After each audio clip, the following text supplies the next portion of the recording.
Yesterday I watched as New York police officers, firefighters, and other city workers held the line for medical freedom and bodily autonomy.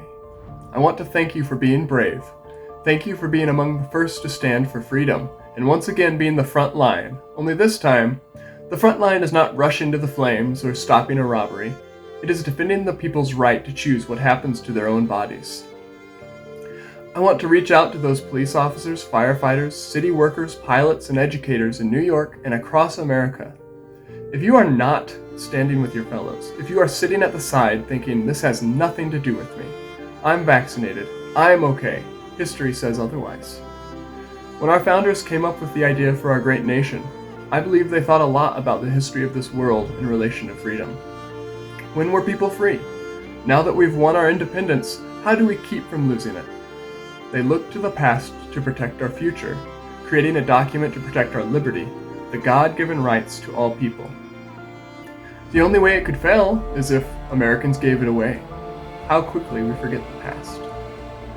Martin Niemöller wrote of the Nazis and the German people saying, "First they came for the socialists, and I did not speak out because I was not a socialist. Then they came for the trade unionists, and I did not speak out because I was not a trade unionist. Then they came for the Jews, and I did not speak out because I was not a Jew. Then they came for me, and there was no one left to speak for me." If you think for 1 second that having someone else lose their rights to their body will never affect you or your family, you are a fool. If we let the government mandate what can be done to the bodies of the unvaccinated today, how do you stop them from telling you what can be done to yours tomorrow? When we allow them to control our bodies, we become nothing more than slaves to those in power.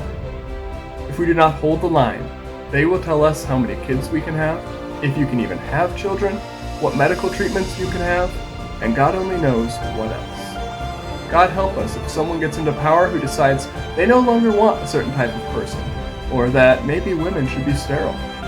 If you can't refuse, think of the devastation that could come about.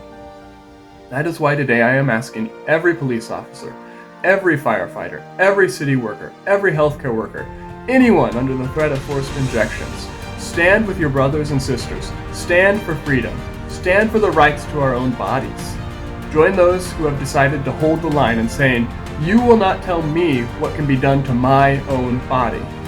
Tell Mayor de Blasio, tell all the government officials in this nation who are trying to mandate that we do something against our own conscience, to our own bodies.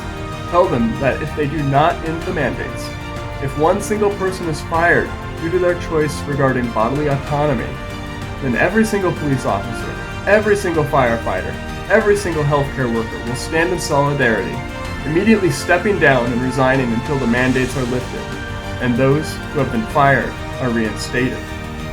This is how important the issue is. Our bodies are no one's but our own. This is a God-given right that will never be taken away from us, and the time to stand up for this freedom is now. Hold the line for your fellow police officers. Hold the line for your fellow firefighters. Hold the line for your fellow healthcare workers, and hold the line for America.